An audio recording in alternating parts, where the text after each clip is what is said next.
In the quiet town of Bridgepoint, Officer Mitch Grayson prided himself on maintaining order, his rigid worldview leaving little room for warmth or connection. But one frosty December evening, a routine complaint about Christmas lights brought him to the doorstep of the Langstons, a vibrant black family new to the neighborhood. What began as a clash of authority and holiday cheer unraveled into a journey of self-discovery. As Mitch was forced to confront his own biases, rethink his role in the community, and discover that belonging often comes from the places and people you least expect. Write in the comment where you're watching this video from. The crisp December air hung heavy with the scent of pine and wood smoke, a quiet testament to the holiday season in the small town of Bridgepoint. The snow-covered lawns sparkled under the glow of the streetlights, their soft luminescence a stark contrast to the pitch-black sky above. Bridgepoint prided itself on its picturesque charm, a quintessential American town where neighbors exchanged polite nods and children played in safety on wide suburban streets. Among the town's most prominent traditions was the yearly Christmas decoration contest. Families worked tirelessly to outdo one another, turning their homes into radiant displays of holiday cheer. Some homes sparkled with cascading icicle lights, others adorned with animated reindeer and oversized candy canes. It was a tradition rooted in competition but also in unity, an unwritten rule that no matter who won, the community shone as one. Officer Mitch Grayson, however, harbored little love for the season. He maneuvered his patrol car down Evergreen Lane, his grimace as cold as the frost-laden windshield. Christmas lights flickered merrily along the street, their bright colors reflecting on the slick pavement, but Mitch remained unimpressed. He was a man of structure and control, someone who adhered rigidly to the rules. Festive displays, with their tangled wires and garish blow-up Santas, felt like chaotic affronts to his orderly worldview. Tonight, Mitch had been dispatched to investigate a supposed complaint about excessive lighting on Evergreen Lane. Though it was a dubious task for someone of his rank, the police chief insisted. Mitch suspected the real reason had less to do with enforcing local codes and more with the chief's amusement at seeing Mitch navigate his disdain for seasonal enthusiasm. As he rolled to a stop in front of the house in question, Mitch sighed heavily. The property was a dazzling spectacle of lights, ornaments, and projections. A towering tree, adorned with shimmering garlands, stood proudly in the front yard. Strings of lights cascaded down the roofline, while a trio of glowing reindeer grazed peacefully near the driveway. Even the mailbox twinkled with tiny golden lights. Mitch frowned and reached for his flashlight. He stepped out of the cruiser, his boots crunching against the icy pavement. The biting wind gnawed at his exposed skin as he approached the house, his flashlight beam cutting through the soft haze of illuminated snow. He scanned the yard, looking for anything that could be deemed excessive or in violation of town ordinances. His gaze drifted to the porch, where a wreath of holly and ribbon adorned the front door. A warm, golden light spilled through the windows, hinting at the cozy life within. He could hear faint laughter and the crackle of a fire. It all felt too perfect, too loud in its cheerfulness. Mitch knocked firmly on the door, his hand heavy against the wood. The laughter inside quieted, replaced by muffled footsteps approaching. The door opened, revealing a middle-aged black man with a warm smile. His sweater bore the unmistakable pattern of a Christmas gift, complete with a stitched reindeer and sequins. "Good evening, officer," the man said pleasantly. "How can I help you?" "Evening," Mitch replied curtly, his voice devoid of warmth. "I've received a complaint about your decorations." The man's smile faltered slightly, his brow furrowing in confusion. "A complaint? About our decorations? That's odd. Everyone on the block has lights up. It's kind of a tradition." Mitch resisted the urge to roll his eyes. Tradition or not, excessive displays can pose safety risks. "I'll need to assess your setup and make sure it complies with local codes." "Of course," the man said, stepping aside. "You're welcome to take a look. I'm Marcus, by the way. Marcus Langston." Mitch didn't acknowledge the introduction. Instead, he stepped into the house, his sharp eyes scanning the interior. The space was warm and inviting, decorated with the same festive charm as the exterior. A tall Christmas tree stood in the corner, its branches heavy with ornaments. Stockings hung over the fireplace, their names stitched in elegant script.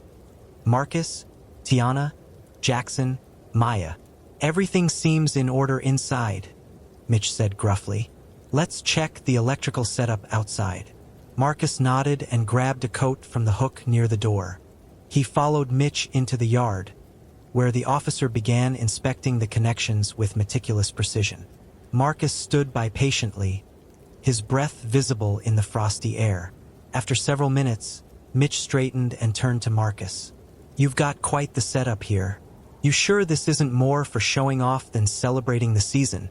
Marcus chuckled, though the comment clearly stung. It's for the kids. They love the lights. We moved here last year, and they wanted to be part of the tradition. Mitch narrowed his eyes. Well, it's over the top. Tone it down or you'll face a citation. Marcus frowned but nodded. Understood. I'll see what I can do.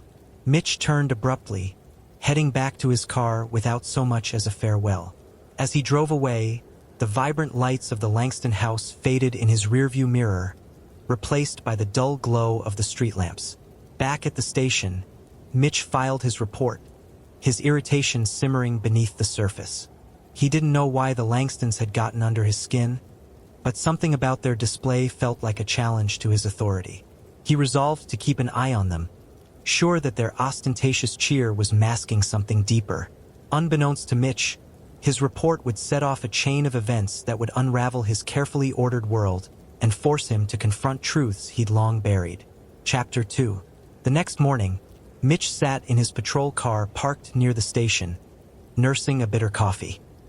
The winter sun hung low in the sky, its feeble light doing little to warm the frosty air. Mitch's mood matched the weather, cold and unforgiving. Despite closing the Langston case the night before, he couldn't shake the irritation it had sparked. Why all the fuss over lights? He muttered to himself. His thoughts were interrupted by the crackle of his radio. Grayson, we've got a noise complaint near Oakwood. Possible disturbance. Can you check it out? On it, Mitch replied, glad for something to distract him. He tossed the empty coffee cup onto the passenger seat and started the car. Oakwood Drive wasn't far, a neighborhood less affluent than Evergreen Lane but equally festive in its decorations. As Mitch drove, he noted the contrast between the houses here and the polished, manicured homes of Evergreen. The lights were humbler, often mismatched strands blinking out of sync, but there was a sincerity to them Mitch begrudgingly respected. He arrived at the reported address, a modest duplex with a plastic Santa perched precariously on the porch roof. A group of kids, bundled in oversized jackets, played tag in the snow-covered yard, their laughter piercing the stillness of the morning. Mitch approached the front door, the kids scattering at his presence. He knocked firmly, and moments later a woman answered. She appeared frazzled, her hands dusted with flour, likely from holiday baking. Behind her, the faint strains of Christmas music played on a tinny speaker. "Good morning, officer," she greeted, though her smile seemed forced. "Is there a problem?" "We've received a noise complaint," Mitch said, his tone professional. A neighbor reported loud music late into the night. The woman sighed, brushing a strand of hair from her face. "We had some family over, but I didn't think it was too loud. I'm sorry if we disturbed anyone. Just keep it down in the future," Mitch said curtly. He glanced over her shoulder into the house, noting the modest decorations. A small tree stood in the corner, its ornaments sparse but lovingly arranged. "Have a good day." As Mitch turned to leave, his radio buzzed again. "Grayson, we've got another call for you. Repeat complaint from Evergreen Lane. Address is..." "Langston's," Mitch interrupted, his jaw tightening. "Affirmative. Caller claims the lights are still excessive despite your warning." Mitch felt his irritation reignite. "I'll handle it." The drive back to Evergreen Lane felt longer than it was. Mitch's mind raced with thoughts of the Langstons, their bright smiles, and that sprawling display. Part of him wondered if they'd toned it down, as Marcus promised. Another part of him hoped they hadn't. He was itching for a confrontation. When he arrived, he was surprised to see that the Langston house was dim. Most of the lights had been turned off, leaving only a few modest strands glowing softly. The inflatable snowman was deflated, and the reindeer were no longer illuminated. It looked like any other house on the block now. Mitch frowned. This wasn't what he expected. He stepped out of the car and approached the house, knocking firmly once more. This time it was a woman who answered. She was in her early 40s, with warm brown eyes and an easy grace. Her sweater bore a cheerful design of snowflakes, and the smell of cinnamon wafted from the house. "Officer Grayson," she said, her tone neutral. "What brings you back?" "I received another complaint," Mitch said, "but it looks like you've already addressed the issue." Her expression softened slightly. "We did. Marcus spent most of the morning adjusting things. We didn't want to cause trouble." Mitch shifted uncomfortably. He had come ready to reprimand them again, but now he felt a flicker of guilt. "I appreciate your cooperation." Tiana, as her name tag on a nearby coat revealed, nodded. "If that's all, I have cookies in the oven." Mitch hesitated, then turned to leave. As he walked back to his car, he caught sight of a boy peeking out from behind the curtains. The child's wide, curious eyes followed Mitch until he drove away. Over the next few days, Mitch found himself patrolling Evergreen Lane more often than necessary. He told himself it was routine, but deep down he knew it wasn't. Something about the Langstons gnawed at him, an irritation he couldn't quite define. It wasn't just their decorations, though that was part of it. It was their warmth, their confidence in the face of his authority. It unsettled him. On Christmas Eve, Mitch found himself parked a few blocks from Evergreen Lane, watching as families carried packages into their homes and children bundled in scarves played in the snow. He was about to call it a night when his radio crackled. "Grayson, need you to assist with a traffic incident on Pine Street. Might be a hit and run." Mitch sighed, his muscles tensing. "On my way." As he turned the cruiser toward Pine Street, he couldn't shake the feeling that tonight was going to change everything. The scene on Pine Street was chaotic. A car had skidded into a lamppost, and its driver was being tended to by paramedics. Witnesses gathered on the sidewalk, their breath visible in the cold air. Mitch approached the scene, his boots crunching on the icy pavement. "What do we have?" he asked another officer on site. "Driver says they swerved to avoid hitting a pedestrian who ran into the street." Witnesses confirm. Pedestrian fled the scene. Mitch scanned the crowd, his gaze landing on a familiar face. Marcus Langston stood near the edge of the sidewalk, his arms crossed tightly against the cold. When their eyes met, Marcus hesitated before approaching. "Officer Grayson," he said, his tone cautious. "I saw what happened." Mitch raised an eyebrow. "You saw the pedestrian?" Marcus nodded. "A kid. Looked scared, like he wasn't supposed to be out. I think he lives nearby. Did you get a good look at him?" "No, but..."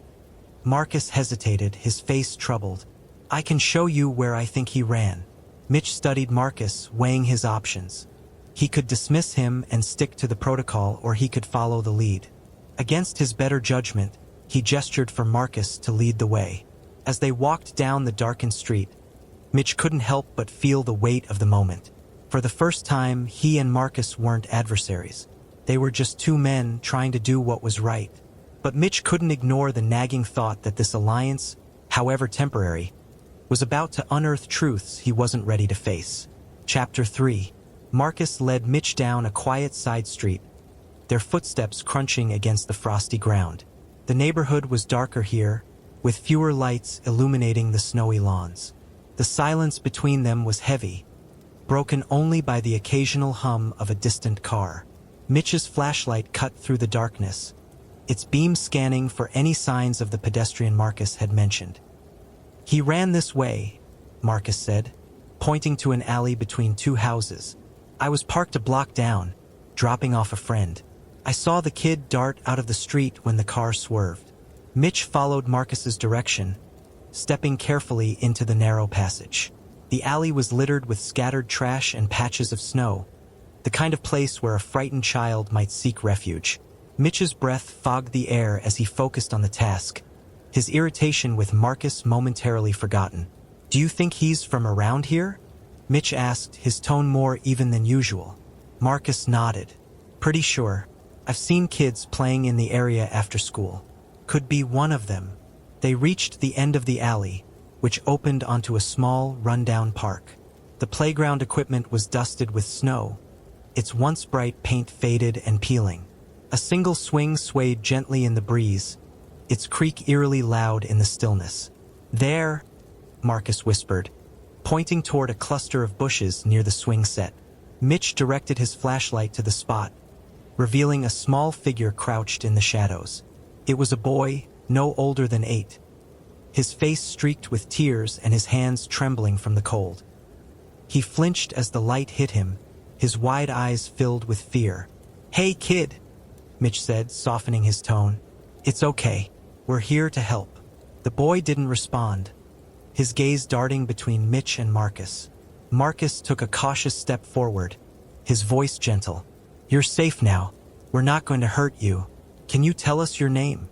The boy hesitated before whispering, "Andre." "Hi, Andre," Marcus said with a reassuring smile.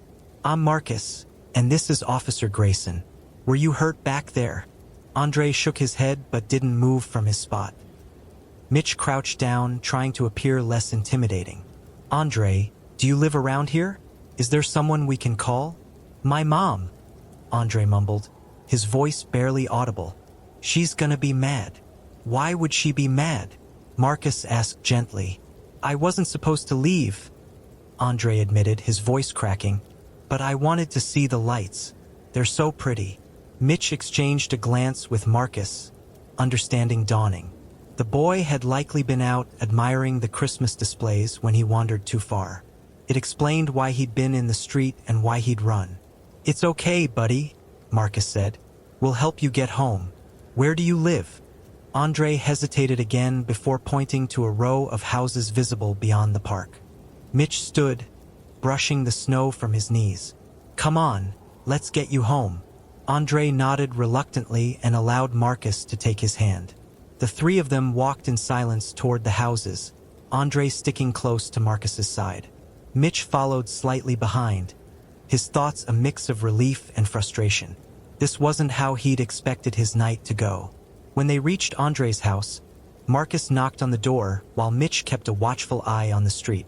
After a moment, a woman answered, her face immediately flooding with worry when she saw Andre. "Andre, where have you been?" she exclaimed, pulling the boy into a tight hug. "I've been so worried." "I'm sorry, Mom," Andre mumbled. "I just wanted to see the lights." His mother looked up, noticing Marcus and Mitch for the first time. "Thank you for bringing him back. I don't know what I would have done if—" Her voice trailed off, and Mitch caught the hint of fear in her eyes. He stepped forward, trying to dispel the tension. "He's safe. That's what matters. Just make sure he stays inside tonight. It's dangerous out there." "I will," she said quickly. "Thank you, officer." As the door closed behind them, Marcus turned to Mitch. "Well, that was something." Mitch grunted in response, his expression unreadable. They walked back to the patrol car in silence, the weight of the night settling over them. Later that evening, Mitch returned to the station to file his report. The quiet hum of the building was a welcome contrast to the chaos of the night. He sat at his desk, typing out the details with methodical precision, but his mind kept drifting to Marcus. Marcus hadn't been what Mitch expected. The man's calm demeanor and willingness to help challenged Mitch's preconceptions, and it unsettled him. For years, Mitch had prided himself on his ability to read people, to see through facades. But Marcus wasn't fitting neatly into any of Mitch's assumptions. "Grayson," a voice called, snapping him out of his thoughts. Mitch looked up to see Chief Harrison standing in the doorway. The chief was a burly man with a no-nonsense demeanor, but tonight, his face held a trace of amusement. "Got a minute?" Harrison asked. Mitch nodded, setting his report aside. Harrison stepped into the office, closing the door behind him. "I heard you were out on Evergreen Lane again," Harrison said, leaning against the desk. "How's the Langston family?" "They're fine," Mitch said, choosing his words carefully. They toned down their decorations like I asked. Harrison chuckled. You know, Mitch, not everything's a battle. Sometimes people are just trying to live their lives. Mitch bristled. I'm just doing my job. I know, Harrison said, his tone softening. But maybe it wouldn't hurt to let go of the reins a little, especially around the holidays. Mitch didn't respond, his jaw tightening. Harrison clapped him on the shoulder before leaving the office, his parting words echoing in Mitch's ears. As Mitch stared at the screen, his report half finished, he realized he wasn't sure what he was fighting anymore. The Langstons weren't the enemy, and neither was Marcus. For the first time in years, Mitch felt a crack in his rigid exterior, a faint glimmer of something unfamiliar, doubt. Chapter 4. The next morning, Mitch sat at his kitchen table, staring at the uneaten toast on his plate. Sunlight streamed through the window, brightening his modest apartment, but Mitch felt none of its warmth. His mind was consumed by the events of the previous night. The boy in the park, Marcus's calm presence, and the chief's words that refused to leave his head. Maybe it wouldn't hurt to let go of the reins a little. Mitch took a sip of his coffee, grimacing at its bitterness. The truth was, he wasn't sure he knew how to let go. Order and control were his guiding principles, the foundation of his career and his life. Without them, what was left? Shaking off the thought, Mitch grabbed his coat and headed out. He had the day off, but staying cooped up in his apartment felt unbearable. He needed a distraction, something to drown out the noise in his head. Driving aimlessly through Bridgepoint, Mitch found himself turning onto Evergreen Lane. He slowed as he passed the Langston house, noting the modest decorations they'd left up. Despite the adjustments, the house still radiated a quiet warmth that stood out among the others. Mitch frowned, annoyed at the strange pang of envy the sight stirred in him. He was about to drive on when he noticed Marcus in the front yard, shoveling snow. Without thinking, Mitch pulled over and parked. He wasn't sure why. Maybe it was curiosity, or maybe it was the unresolved tension from their interactions. Either way, he found himself stepping out of the car and approaching the man he'd viewed as a thorn in his side. "Morning," Mitch called. Marcus looked up, his brow furrowing slightly in surprise. "Officer Grayson, didn't expect to see you here." "Not on duty," Mitch said quickly, as if to justify his presence. "Just passing through." Marcus nodded, leaning on the handle of his shovel. "What brings you to Evergreen on your day off?" Mitch hesitated, unsure how to answer. "Wanted to see if everything's okay after last night." Marcus's expression softened. "We're fine. Thanks for helping with Andre. That could have ended badly." "Just doing my job," Mitch said automatically. But even as the words left his mouth, they felt hollow. He shifted uncomfortably. "You were good with him, you know. The boy. He trusted you." Marcus shrugged. "Kids pick up on things. They can tell when someone's not out to hurt them." The comment hung in the air, its weight undeniable. Mitch looked away, his gaze drifting to the half-shoveled driveway. "You need a hand with that?" Marcus raised an eyebrow. "You offering?" Mitch surprised himself by nodding. "Yeah, why not?" Marcus handed him a spare shovel, and the two men worked side by side, the rhythm of their movements filling the silence. The physical labor was oddly therapeutic, grounding Mitch in the present moment. For a while, neither spoke, content to let the scrape of metal against snow do the talking. Eventually, Marcus broke the silence. "You've been a cop here a long time?" 15 years, Mitch replied. "Grew up in Bridgepoint. Never saw a reason to leave." Marcus chuckled. "Big fish, small pond?" "Something like that," Mitch admitted. "And you? What brought you to town?" "Work," Marcus said. "Got a job offer I couldn't pass up. Good schools for the kids, quiet neighborhood. It seemed like the right place." Mitch glanced at him. "What do you do?" Marcus hesitated, a small smile tugging at his lips. "I'm in management." "Management," Mitch repeated, sensing there was more to the story. "Yep," Marcus said, clearly dodging the question. "Let's just say I oversee a lot of moving parts." Mitch frowned but didn't press further. They finished shoveling in silence, the task completed faster than Mitch anticipated. Marcus leaned on his shovel, surveying their work with a satisfied nod. "Thanks for the help," Marcus said. "Not the kind of thing I expected from you." Mitch raised an eyebrow. "What's that supposed to mean?" Marcus shrugged. "You're intense. Always on edge, like you're waiting for something to go wrong." The observation hit closer to home than Mitch cared to admit. He looked away, shoving his hands into his pockets. "Just trying to keep the peace. Is that what you call it?" Marcus said, his tone light but not without an edge. "Seems more like you're trying to keep control." Mitch stiffened, ready to snap back, but something stopped him.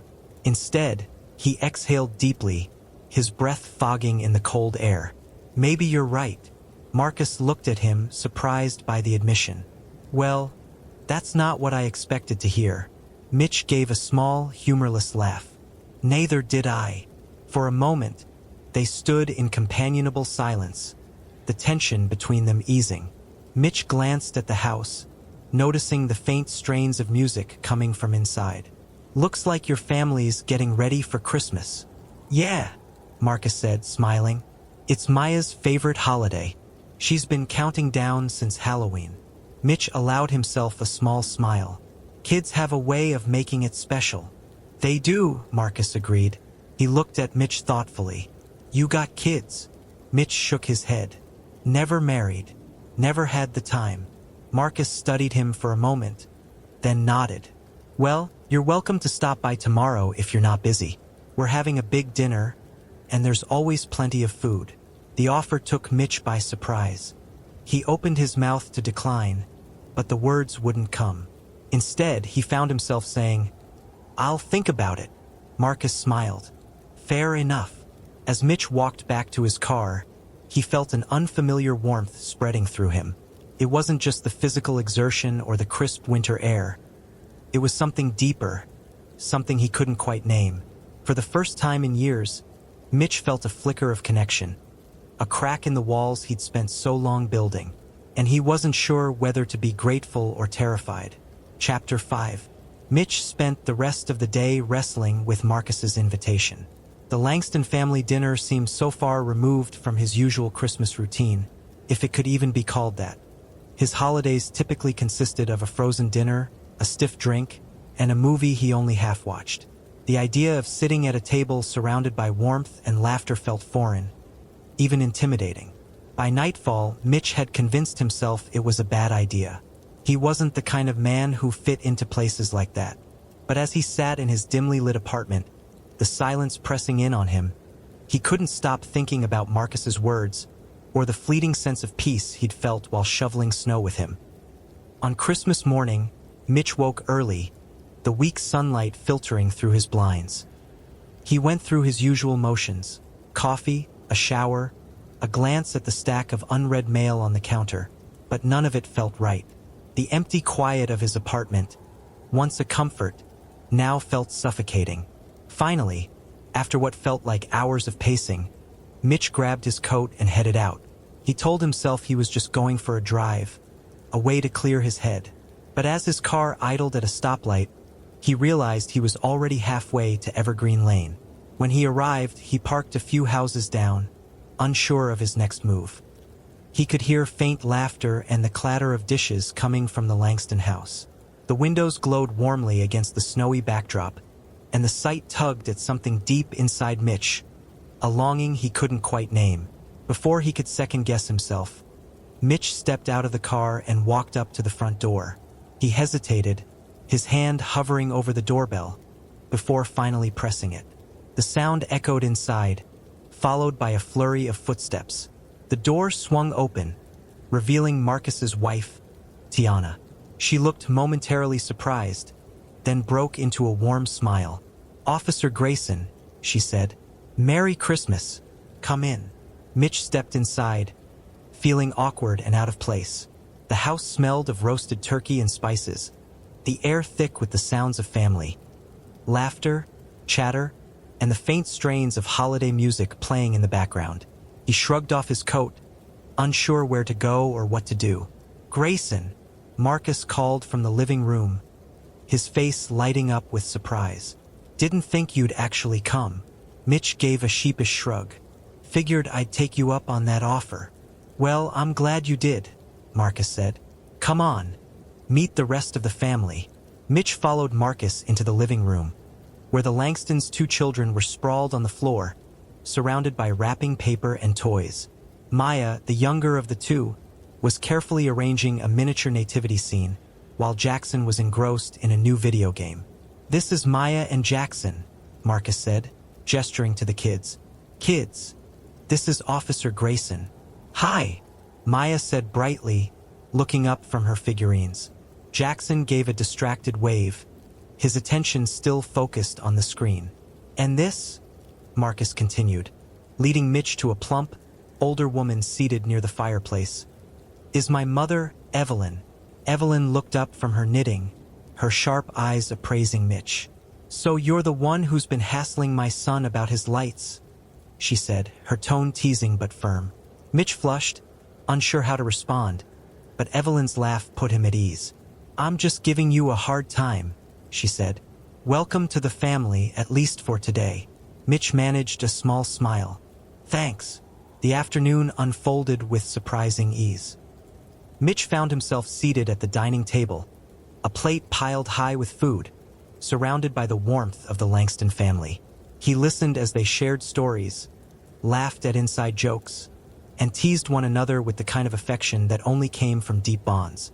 At first, Mitch felt like an outsider looking in, but slowly he began to relax.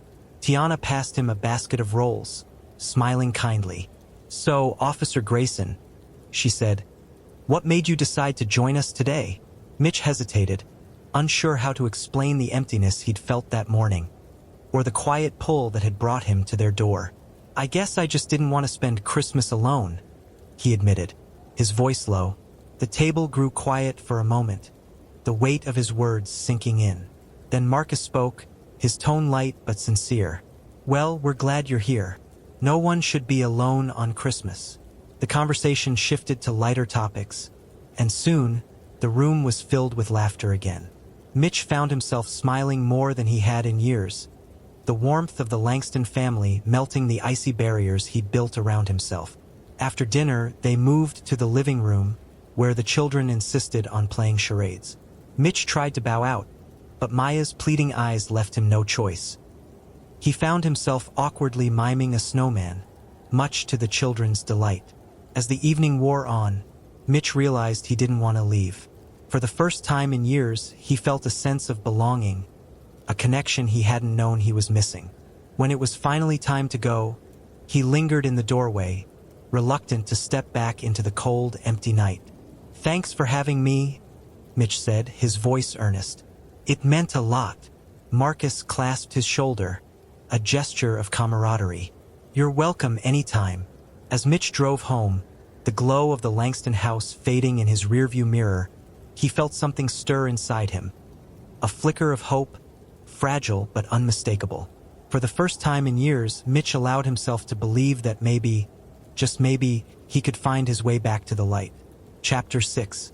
The days following Christmas were quieter than usual for Mitch. The streets of Bridgepoint had mostly returned to their subdued, wintry calm, the festive fervor of the holidays giving way to the slower pace of the season. But for Mitch, something had shifted. The time he spent with the Langston family on Christmas Day lingered in his mind, like a melody he couldn't shake. At the station, Mitch went through his routine with his usual efficiency, but his colleagues noticed the subtle change. His typically curt demeanor had softened, his brusque replies replaced by a tone that could almost be mistaken for polite. "You good, Grayson?" asked Officer Lane one afternoon, eyeing him curiously as they filled out reports side by side. Mitch shrugged, not looking up. "Yeah. Why?" Lane chuckled. "You've been different." "Not a bad different, just not your usual get-off-my-lawn self." Mitch snorted. "Don't get used to it." But Lane's comment stayed with him. The truth was, Mitch felt different, though he wasn't sure what to make of it. His once clear lines of authority and control felt blurred, softened by something he couldn't quite name. Later that week, Mitch found himself back on Evergreen Lane during a routine patrol. He hadn't intended to stop, but as he drove past the Langston house, he noticed Marcus outside, carefully taking down the Christmas lights. Without thinking, Mitch pulled over and stepped out of the car. Marcus looked up, his face breaking into a grin. "Grayson, to what do I owe the honor?" "Just passing through," Mitch said, though even he didn't believe the excuse. "Need a hand?" Marcus chuckled. "You're going to make a habit of this, aren't you?" Mitch shrugged. "Maybe." Marcus handed him a spool of lights, and the two men worked in companionable silence. The task was simple, but it carried an unspoken weight, an acknowledgement of the strange bond that had formed between them. "So," Marcus said after a while, "how was the rest of your holiday?" "Quiet," Mitch replied, coiling a strand of lights. "But better than usual, thanks to you and your family." Marcus nodded, his expression thoughtful. "You ever think about what makes it quiet?" Mitch frowned. "What do you mean?" "I mean, you've got all the makings of a good life," Marcus said, his tone careful. "A steady job, a place to call home. But it seems like something's missing." Mitch stiffened, uncomfortable with the conversation's turn. "I've got what I need." "Maybe," Marcus said, not pushing further. "But maybe there's more out there if you're willing to look for it." Mitch didn't respond, focusing instead on untangling a stubborn knot of lights. Marcus's words gnawed at him, stirring questions he'd spent years avoiding. As they finished the last of the decorations, Tiana appeared in the doorway, waving them inside. "Coffee's ready," she called. "Come warm up." Mitch hesitated, but Marcus nudged him toward the house. "She won't take no for an answer. Trust me." Inside, the warmth of the Langston home enveloped Mitch once again. The living room was still cheerfully decorated, the tree standing tall with its lights twinkling softly. Mitch accepted a mug of coffee, savoring its heat as he settled into an armchair. The Langston kids were playing a board game on the floor, their laughter filling the room. Tiana sat nearby, folding laundry, while Marcus joined Mitch with his own cup of coffee. "You ever think about moving up in the department?" Marcus asked, breaking the comfortable silence. Mitch raised an eyebrow. "What do you mean?" "You've been here 15 years, Marcus said. "You know the town inside and out. Seems like you'd be a good fit for a leadership role." Mitch shook his head. "Not interested. I like being on the ground where the real work happens." "Fair enough," Marcus said, though his expression suggested he wasn't entirely convinced. "Still, it wouldn't hurt to think about it." Mitch sipped his coffee, mulling over Marcus's words. He'd never considered himself a leader, but something about the idea felt different now. Maybe it was Marcus's calm confidence, or the way the Langston family had welcomed him so easily. Whatever it was, it planted a seed of possibility in Mitch's mind. As the afternoon wore on, Mitch found himself relaxing in a way he hadn't in years. He stayed longer than he intended, enjoying the easy camaraderie of the Langston family. When he finally left, the cold air outside felt sharper, the world less inviting. Driving home, Mitch couldn't shake the sense that he was at a crossroads. For years, he'd been content with his routines, his carefully constructed walls. But now, cracks were forming, and light was seeping through. And for the first time in a long time, Mitch didn't feel the need to block it out. Chapter 7. A few days after his impromptu visit to the Langston house, Mitch found himself in a situation he couldn't ignore. Bridgepoint's annual winter carnival was in full swing, the town square alive with twinkling lights, cheerful music, and the chatter of bundled-up families. The event, a cornerstone of the town's holiday season, brought people together in a way that few other things could. Mitch had patrolled the carnival many times before. Usually, he approached the task with the same stoicism he applied to everything else, scanning the crowd for potential trouble while keeping a safe distance from the festivities. But this year, something felt different. As he walked through the square, his eyes were drawn to the Langston family. They stood near a booth selling hot chocolate, the kids bouncing excitedly as Marcus and Tiana chatted with another couple. The sight was oddly grounding, a reminder of the warmth Mitch had felt during his time with them. Mitch hesitated, debating whether to approach. Before he could decide, Marcus spotted him and waved, his grin wide and inviting. "Grayson," Marcus called, beckoning him over.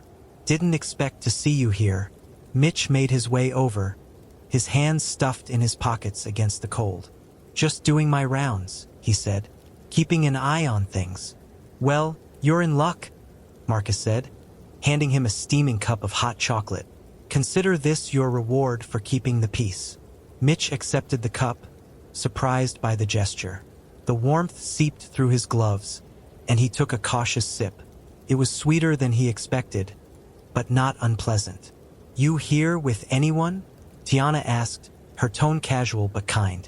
Mitch shook his head. "No, just me." "Well, you're welcome to join us," she said, gesturing to the group. "The more, the merrier." Mitch opened his mouth to decline but stopped when he saw Maya tugging on his sleeve. "You should come on the Ferris wheel with us," she said, her eyes bright with excitement. "I don't think that's a good idea," Mitch said, feeling uncomfortably out of his element. "Come on, it's fun," Maya insisted. "Please."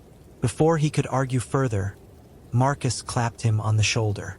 "Looks like you've been recruited," he said with a laugh. Better not disappoint her. Reluctantly, Mitch allowed himself to be pulled along, Maya leading the way with infectious enthusiasm.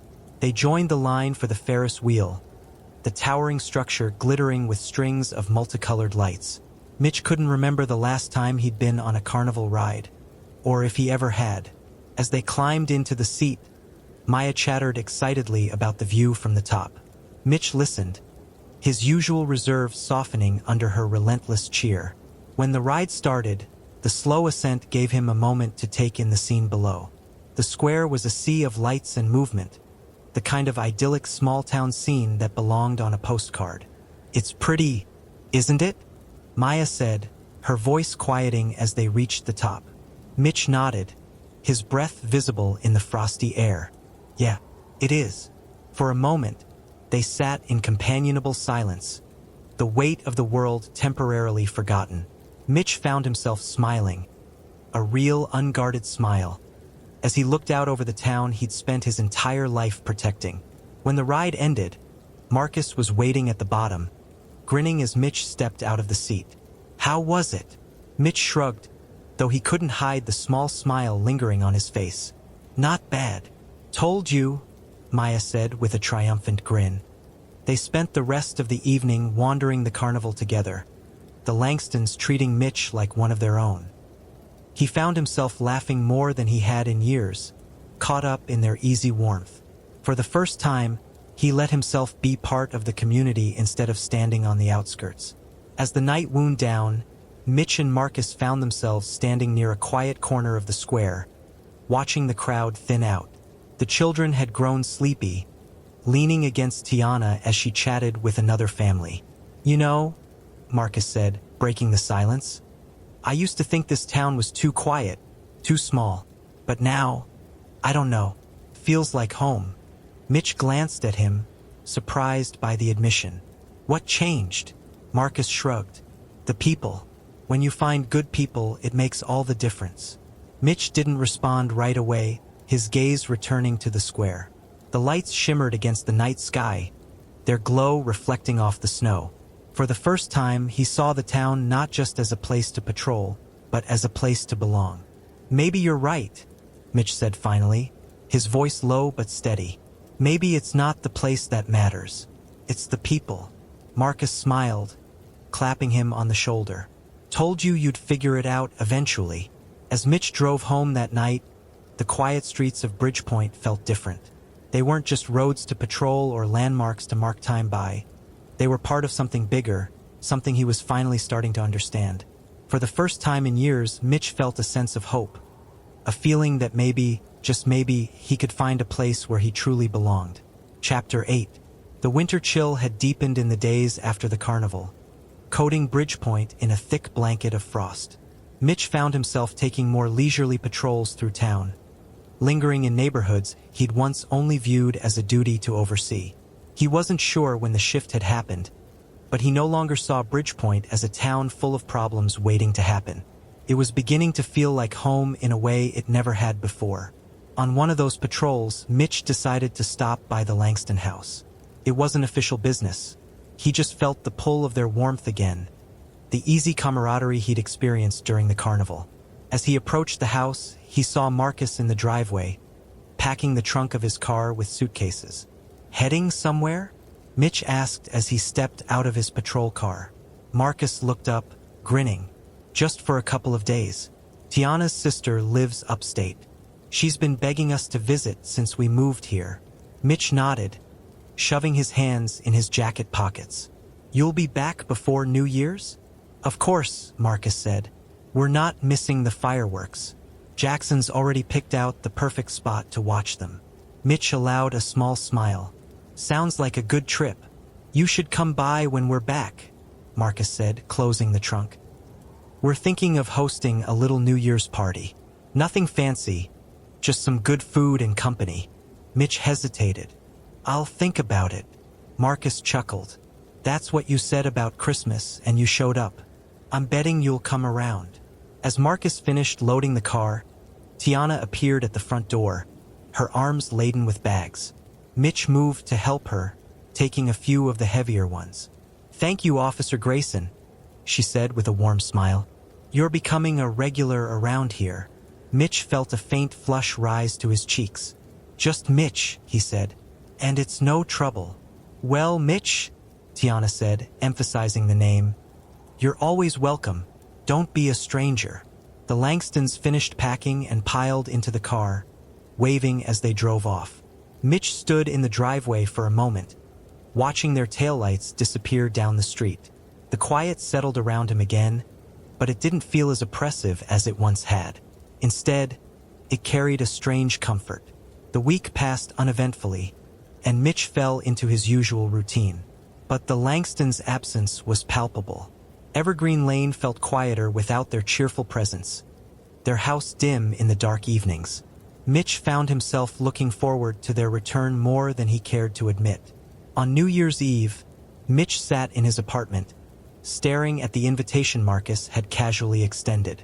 The idea of attending a party, a real one, not a half-hearted work gathering or obligatory stop by a bar, felt both tempting and terrifying.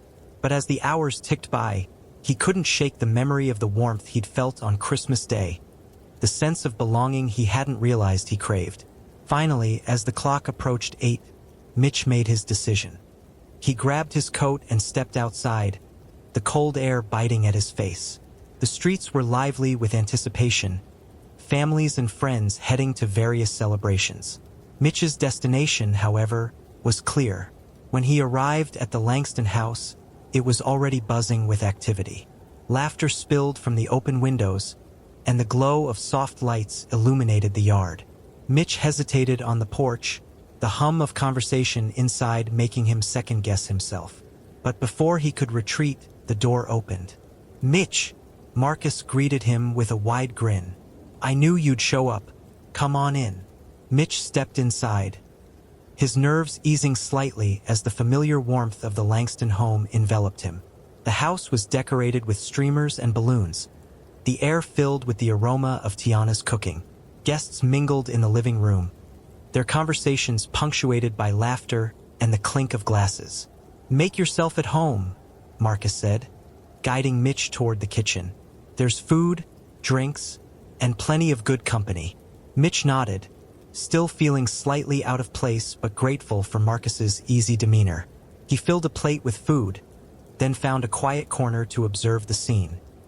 The Langstons moved effortlessly through the crowd, hosting with a natural grace that Mitch couldn't help but admire.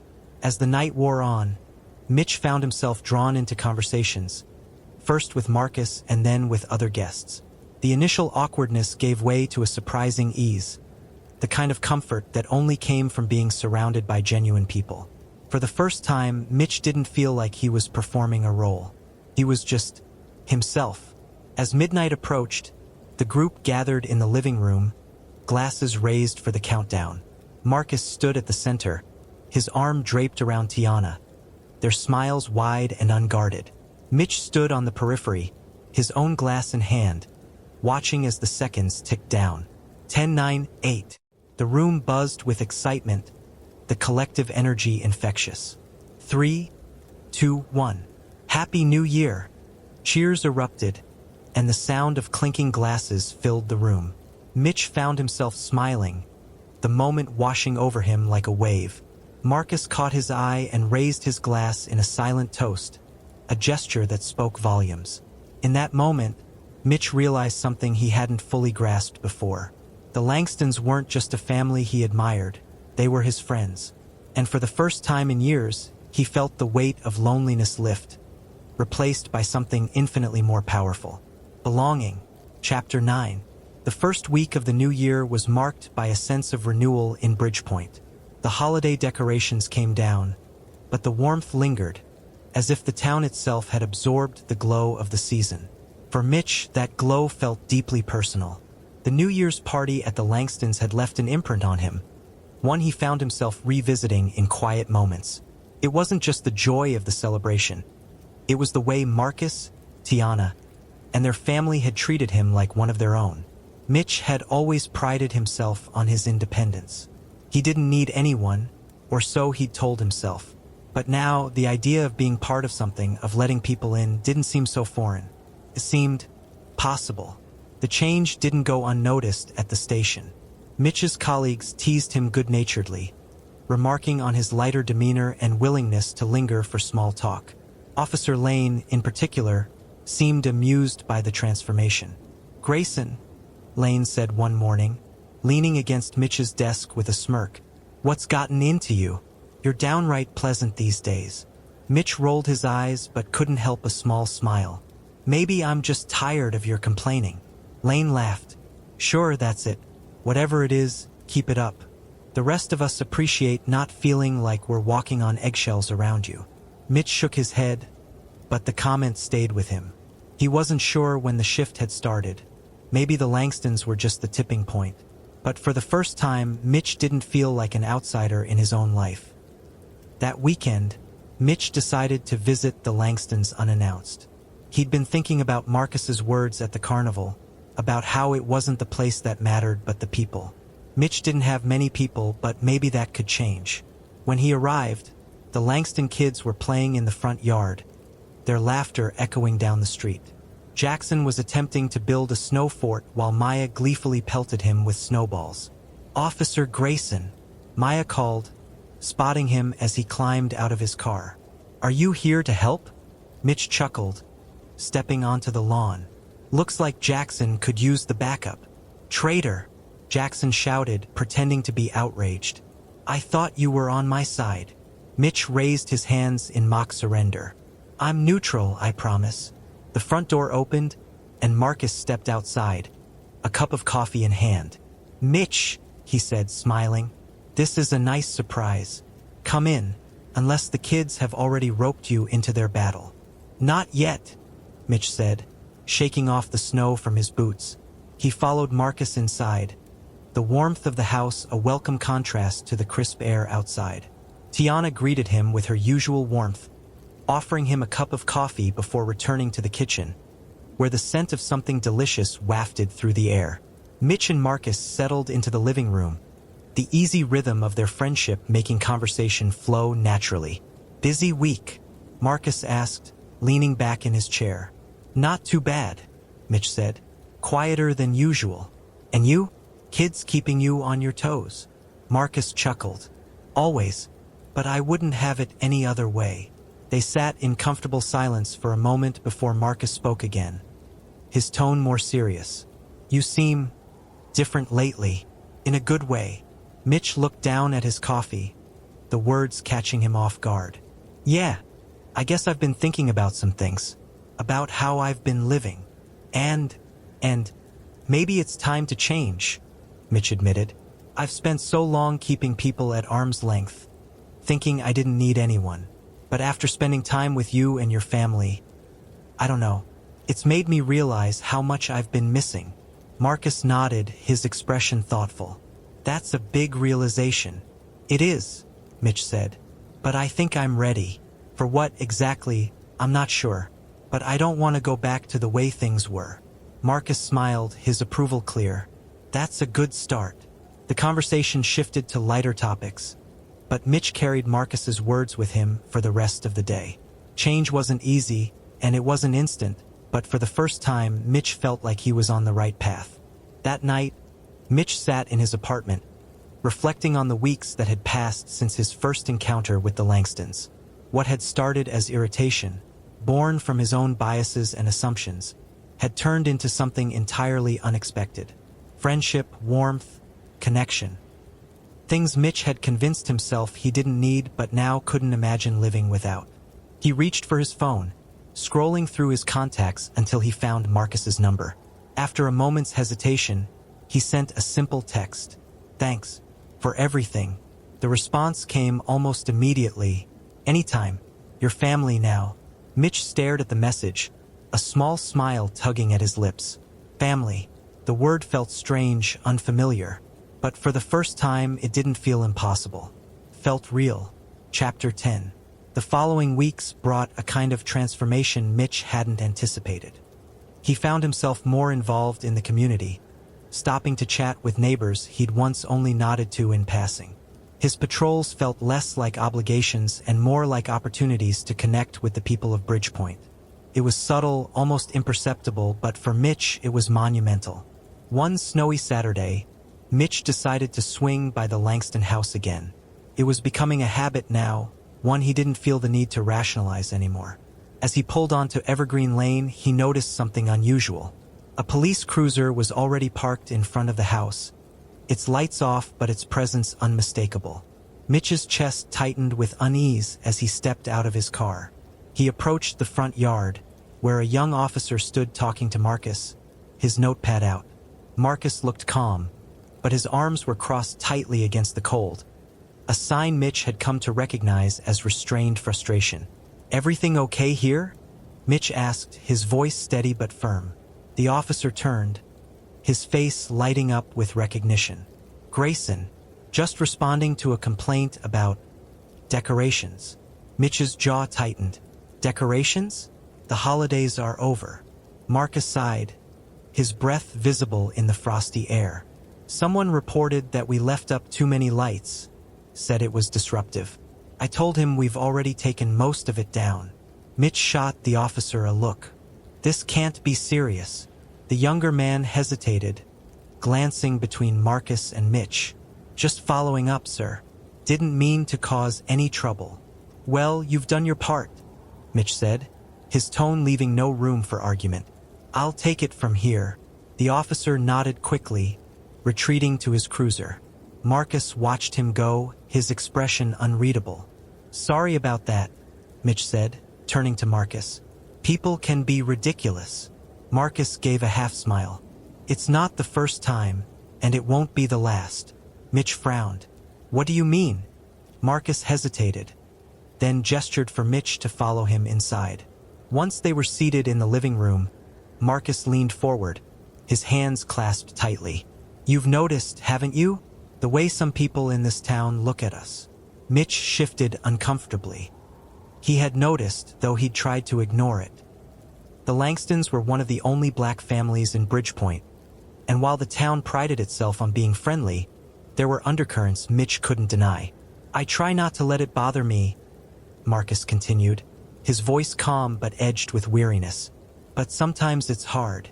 The complaints about the lights, the sideways comments, it's not about decorations. It's about us."